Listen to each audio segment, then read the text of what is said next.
It's time for Positively Kansas. Coming up, most communities like it have long since vanished. But this tiny town on the edge of the Flint Hills has some unique things that keep it alive. The water tower, the hotel, and these two sisters. Learn all about it. See what happens when a Wichita boy's 1950s childhood is uploaded onto YouTube and captures international attention. And in our Kansas Wild Edge report, it's one of the familiar sounds of summer, but seldom do you see where that sound is actually coming from. But as Mike Blair tracked them down, focused his camera, and started recording, you'll see what happened. I'm Sierra Scott. We'll have those stories and more. A half hour of information and inspiration is coming your way on Positively Kansas. Positively Kansas is brought to you in part by... Before investing your hard-earned money, make sure your financial advisor understands your objectives. Mark Douglas, CFP, serving our community for over 20 years, providing customized financial solutions that focus on the individual. Blue Cross and Blue Shield of Kansas serves more than 930,000 Kansans in various programs. Independent, member-owned. Blue Cross and Blue Shield of Kansas, an independent licensee of Blue Cross and Blue Shield Association, supports KPTS. Program support provided by the F. Price Kosman Memorial Trust, Entrust Bank trustee, bringing you the Kansas Wild Edge segments on Positively Kansas.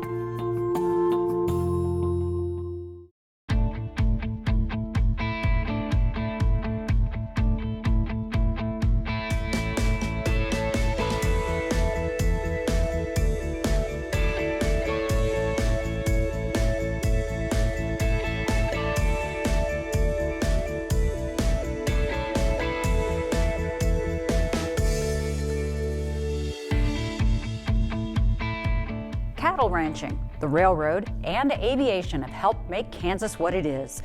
They've been critical to our economy and identity for generations. That history, along with the hard work and dedication of two sisters, is keeping a tiny Butler County town on the map and making it a true Flint Hills destination. Jim Grayway has the story. Far removed from the urban chaos and strife is this relaxed little spot in southeastern Butler County. It's a slower pace of life out here. Amidst the pastures of the Flint Hills, this used to be a rail hub for ranchers to ship their cattle off to market. Then the cattle drives ended. The trains stopped coming, and now the tracks go nowhere.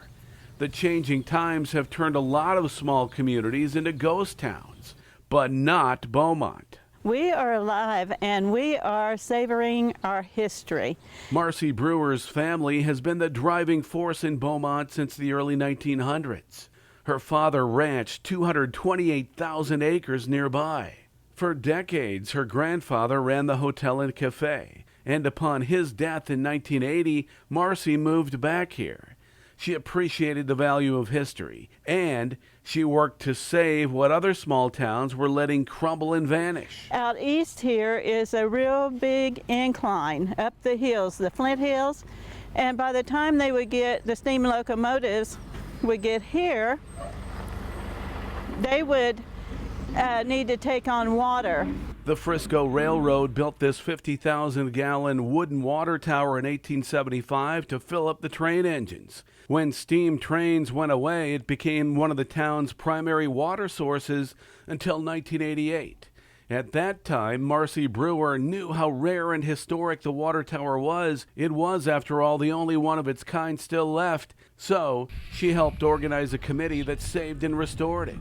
In the process, she did a little something extra.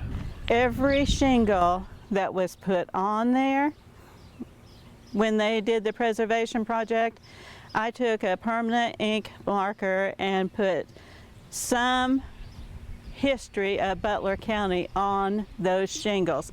So every one of those shingles on that roof has history of Butler County. So if it ever comes off, somebody's got a book right there. That history includes her grandfather's old hotel right across the street, which is now managed by Brewer's sister, Jeannie Squire. It's a destination, but when people come in, the waitresses give them a history lesson and show them the pictures that we have on the walls and stuff of how it looked back in the day. Opened in 1879, the hotel has been enlarged and modernized, but maintains an old-time ranch motif. true to the days when it catered to cowboys, cattlemen, and railroad crews who were passing through. Oh yeah, and aviators. The cattlemen from Texas would fly in Wichita and have to get out and rent a car and come out here. My grandfather thought, I'm going to take my hay meadow out here and make it into an airstrip, and he got the commissioner's approval to let the planes fly in and land out there, and got their approval to let them come right up this county road right here, and then they park over here. Now it's a popular place for recreational pilots to fly in and rendezvous. And that's kind of what Beaumont is about now. It's a place for leisure, whether you come in a car, a motorcycle, or a plane, where a slice of old-time prairie life has been preserved. In all, there are 4 National Historic Sites here, and 2 sisters who understand that some things are too precious to let disappear. We want to savor our history and understand our yesterdays so that we can make our tomorrows great. In Beaumont, for Positively Kansas, I'm Jim Grayway. Every second Saturday of the month is Pilots Day. That's when a lot of aviators fly in to eat and socialize. Every third Sunday of the month, the hotel hosts motorcycle ride-ins. The buzz of cicadas, commonly known as jarflies, rings out like a chorus each summer across Kansas. But while they're easy to hear, they're not always easy to spot due to their unusual lifestyle, as Mike Blair shows us in this week's Kansas Wild Edge Report.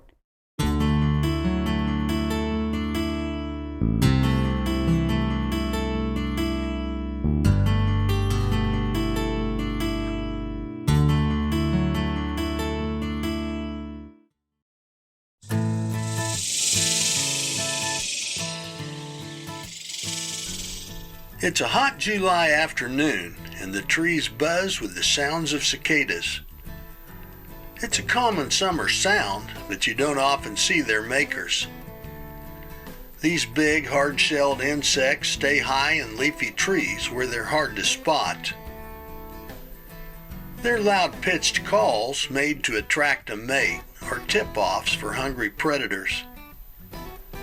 Many birds and animals relish them for food. Mississippi kites put them at the top of their menu.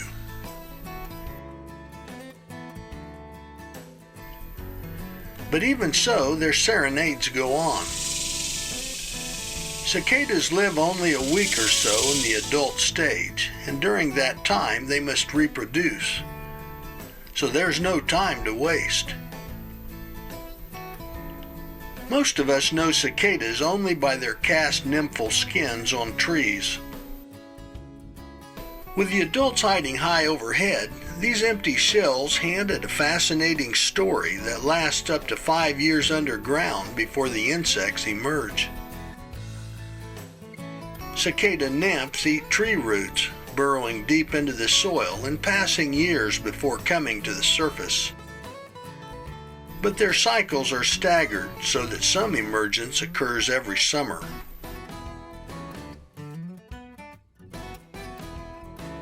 An hour after sunset, emergence begins. A nymph ventures from its burrow and begins a ponderous trek.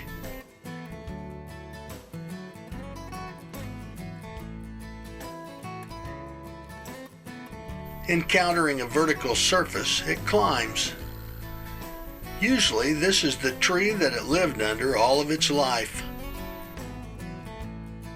Movements are slow and careful. The fragile insect, soft and especially tender at this stage, uses its 6 legs to carefully explore the best footholds. The large hooks on its front legs help it to keep from falling. It needs a secure spot where all of its legs can hook solidly for the molting movements to come. Then finally, it settles down. Skin splits along the back and the soft creature inside begins to wriggle out. It's a slow process, taking more than an hour. Movements are so slow it seems that nothing is happening at all. but the adult is gradually breaking free. Wing buds clear the nymphal skin and the insect's copper-based blood, blue-green instead of red like our own iron-based blood, begins to fill the veins and pump up the wings. And finally, the soft adult pulls itself completely free.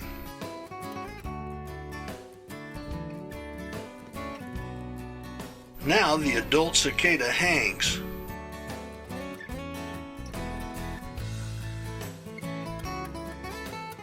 Another hour passes as it dries and hardens.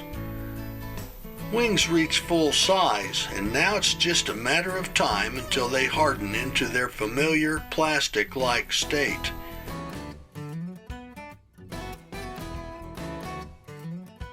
The cicada's strength is evident as it easily holds its full weight by the front legs only.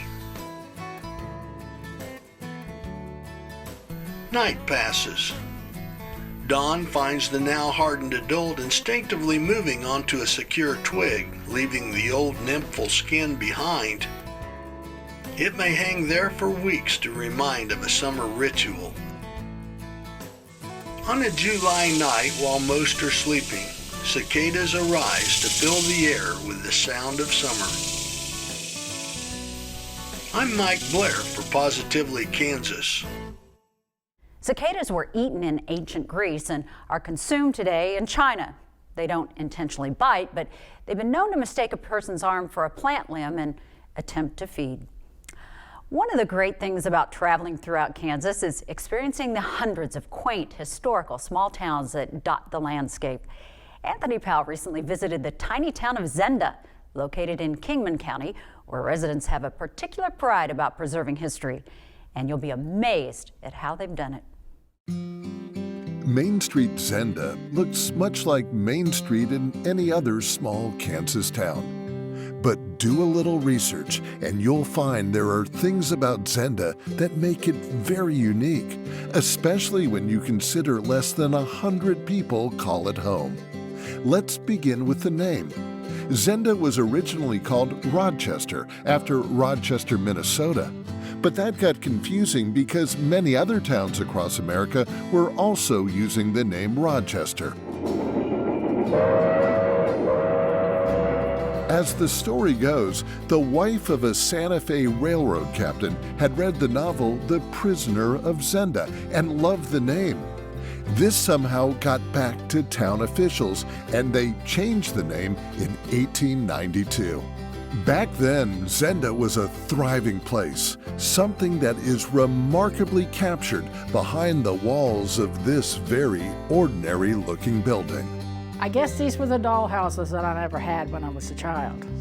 Lifelong Zenda resident Bonnie Bailey is referring to this astounding miniature Main Street museum that she and some other residents created back in the 1980s to commemorate Zenda's centennial. There are 36 miniatures in all, showcasing the businesses that existed over 100 years ago. Some are still around, like Blazy's service station. Back inside the museum, Bonnie told us she always felt very strongly about preserving her beloved town's history.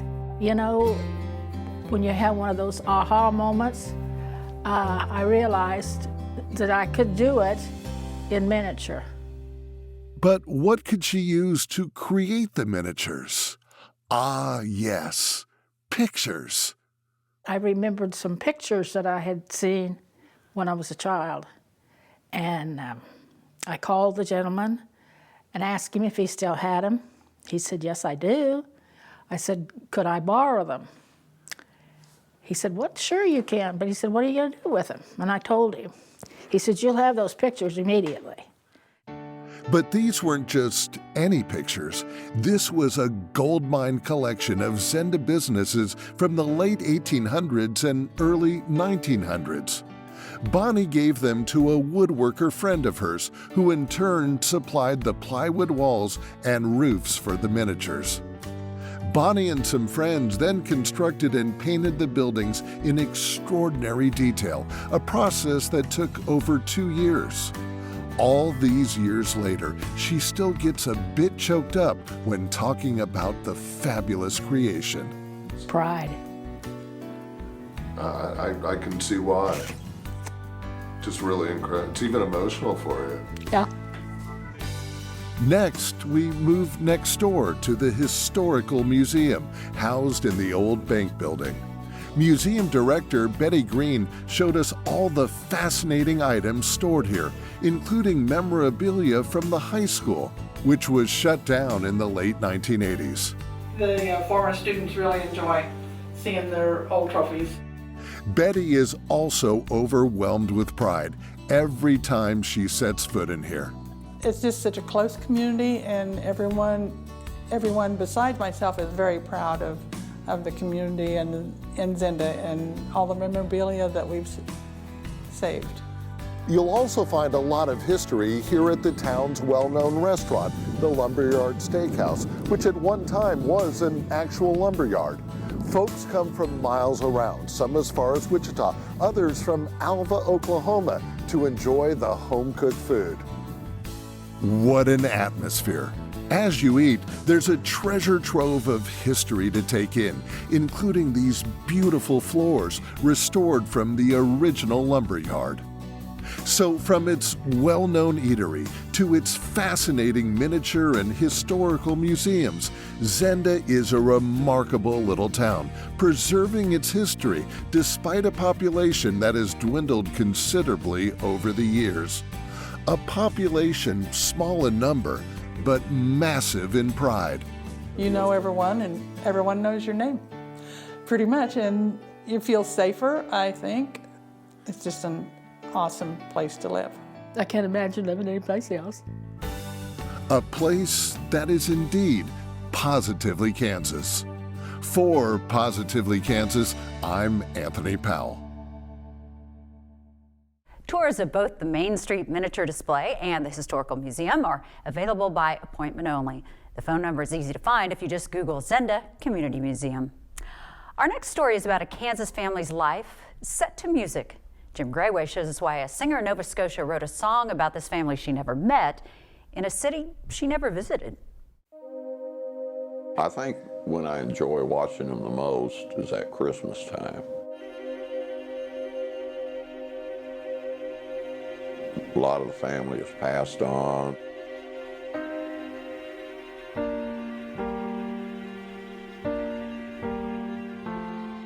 Of course, Christmas gets a little bit lonely by yourself. And it just brings back a lot of memories. Reminds me of the good times.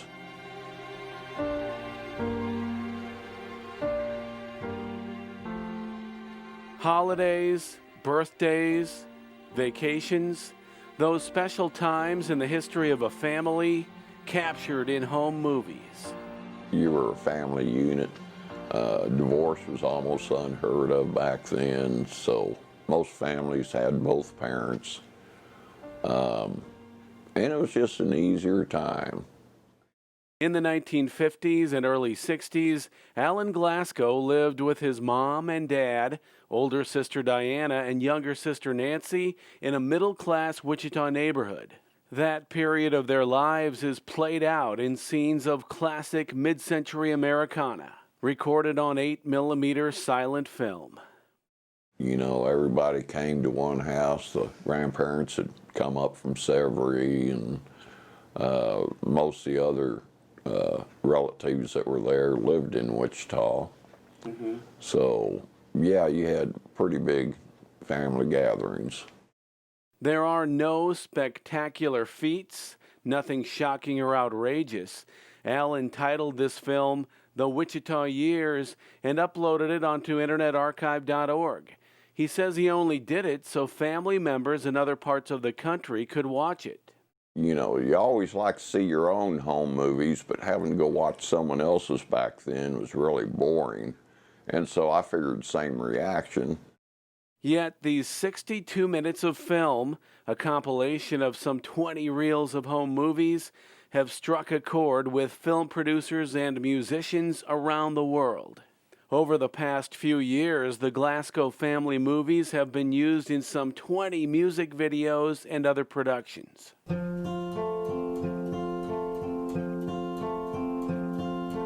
Fireworks, fireworks, won't you shine upon my house tonight?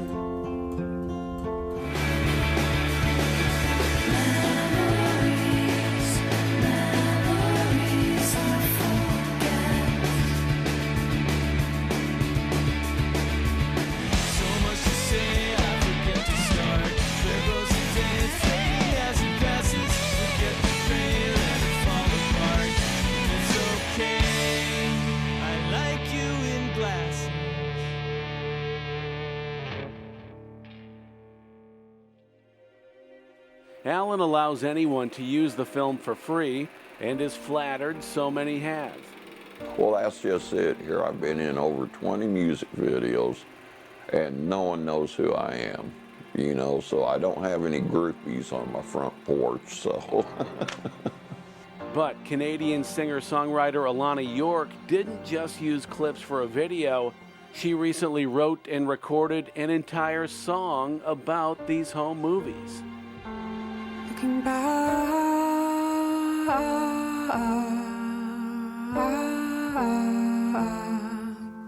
underneath,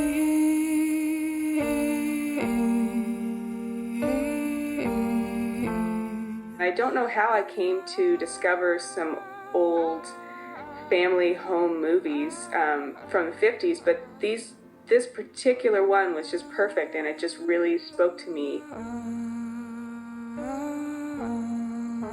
It just seemed very universal, and like the grandparents coming over, the little girls getting dressed up because they're going to get their pictures taken, or they're going to Disneyland on a road trip. Even though it wasn't the time that it would have been more like my parents' generation, but it just felt really universal. It felt like something that had happened in my family or anyone's family. The old cars that are in the shots, there was that personal aspect of feeling like you're looking back and that's nostalgic, but also I felt like I was a tourist and I felt like I was having this, I think what really drew me in was just this privileged, intimate view of this family. Like for Alan to offer this up is so generous, and for me to ride along in the car as they're going down the highway in a place in the United States where I have never been. Like it was just such an exclusive, to me it felt like an exclusive behind the scenes look at this family, but at the same time it didn't feel invasive. It just felt like it could be any family from that time, and that was really special.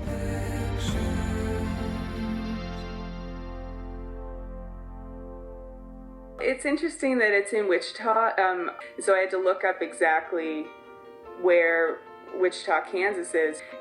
You're right in the exact center of the U.S., and I think that was really interesting to me, that it was just kind of you throw a pin at the map and you're right in the middle. I found this film inside my head. When things get bad, I turn to it. It's a beautiful song. I was just really humbled that she made a song about the film. And I went online and read the words, and you know, there's a couple verses in there that's just my feelings when I watch it.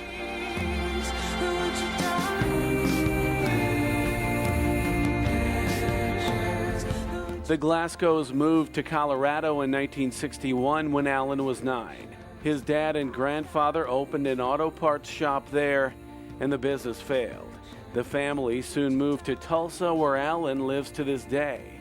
But in his heart, he says Wichita will always be home. And his home movies allow him to visit whenever he wants and allow the rest of the world to come along. I want you there in the middle of the stage, in those golden years, in that golden place, the Wichita Years. Sadness came with the Boulder, Colorado, because of the closure of the store and the stress on the family. Things just didn't seem the same after that.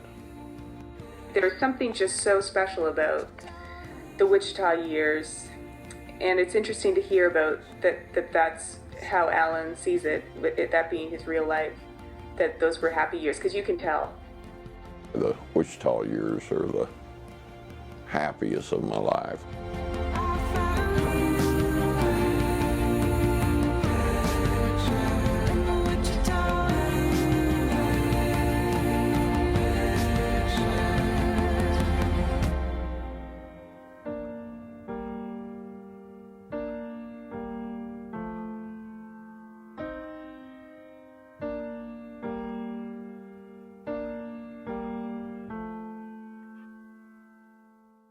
You can download the song on Spotify, Apple Music, and Amazon.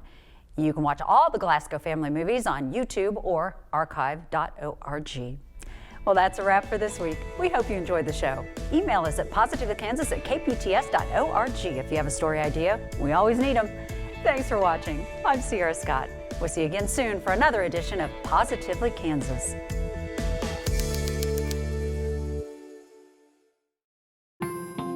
Program support provided by the F. Price Kosman Memorial Trust, Entrust Bank trustee, bringing you the Kansas Wild Edge segments on Positively Kansas.